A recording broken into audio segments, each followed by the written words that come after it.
അല്ല എപ്പോഴും റിനി, ആ പറയും ഒരു ആ ഭയമുണ്ടോ? വ്യക്തിയെ ഇപ്പൊ എന്ന് പറഞ്ഞാൽ ഈ തേജോവധം പറയുന്ന ചെയ്യാൻ ശ്രമിക്കുകയാണ്, ഇത്തരം ആ കാര്യങ്ങൾ വ്യക്തി പറയുമ്പോഴും ആ നന്നാവുന്നത് ഒരൊറ്റ കണ്ട്. പേര് പുറത്തേക്ക് പറയുന്നതിൽ റിനിയെ വിലക്കുന്നത് ഈ ഭയമാണോ? എന്ന് പറഞ്ഞാൽ ഒരു സംവിധാനത്തിനെതിരെ നിൽക്കുന്നു എന്ന ഭയമാണോ?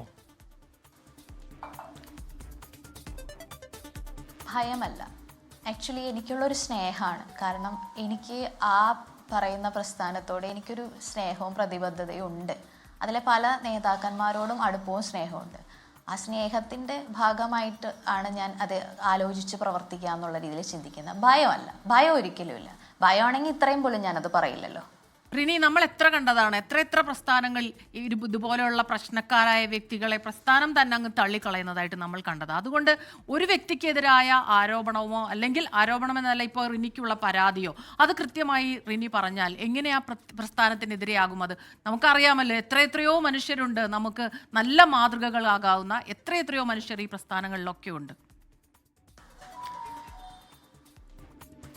അതെ അതെ, തീർച്ചയായിട്ടും. പക്ഷേ ഇപ്പോൾ വന്നിരിക്കുന്ന ഒരു പ്രശ്നം എന്ന് വെച്ചാൽ ഇലക്ഷൻ അടുത്ത് വരുന്ന ഒരു സമയമായിപ്പോയി ഇങ്ങനെ സംഭവിച്ചത്. അപ്പോൾ സോഷ്യൽ മീഡിയയിൽ ആദ്യമേ വാർത്തകൾ വന്നു. അപ്പോൾ അതിനെക്കുറിച്ച് സംസാരിക്കണോ വേണ്ടേ എന്നുള്ളൊരു ആലോചന വന്നു. അതിൻ്റെ ഇടയിൽ ഇൻ്റർവ്യൂവിൽ സംസാരിച്ച് പോയി.